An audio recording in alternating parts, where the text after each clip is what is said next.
right here on the outside where I'm flipping to, there's a Y right here underneath the water. I love fishing the Y of the tree. I think that's an area where a lot of bass areas now.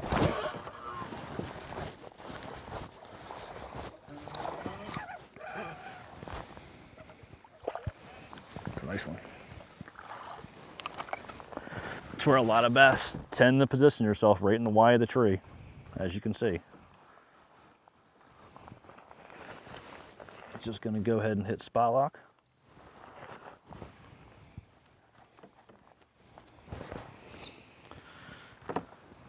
Now for you tournament guys, you know, you guys probably already know what this is. It's the catch board.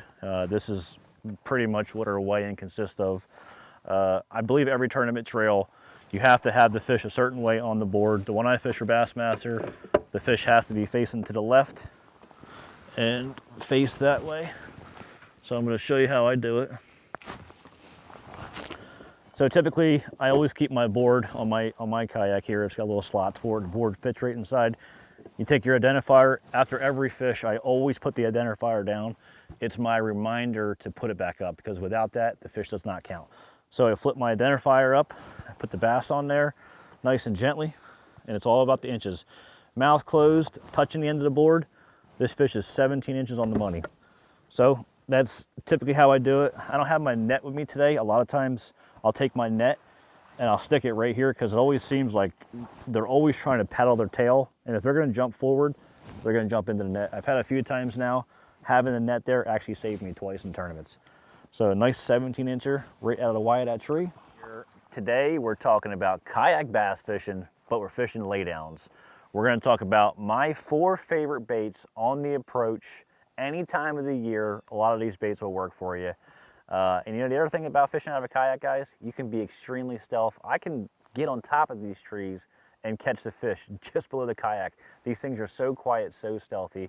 I think it's a great way to actually see how close you can get to a bass in a boat out of a kayak. By far, without a doubt, it's probably your number one, but my number one bait is gonna be a jig.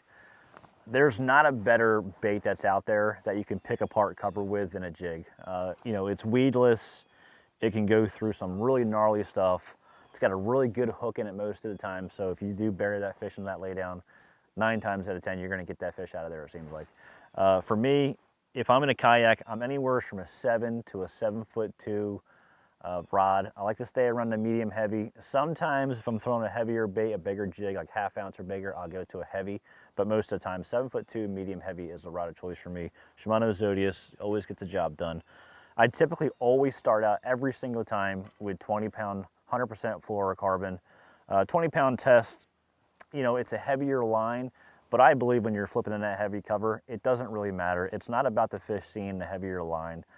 It's more about getting the fish out of the cover more than anything. Sometimes I will go down to a 15, and a lot of times I go up to a 25, believe it or not.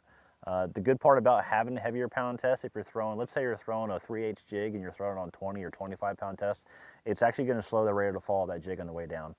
So it's going to give it a lot more natural presentation, and that's the main reason why I throw the heavier lines.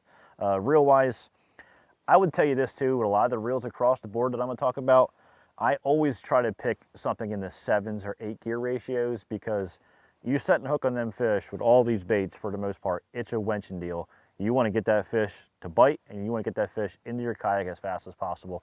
And a lot of times on these laydowns, I've set the hook on some really big bass, and they're going to try to horse you, and you need a wrench and power to get them fish as best you can back to your boat.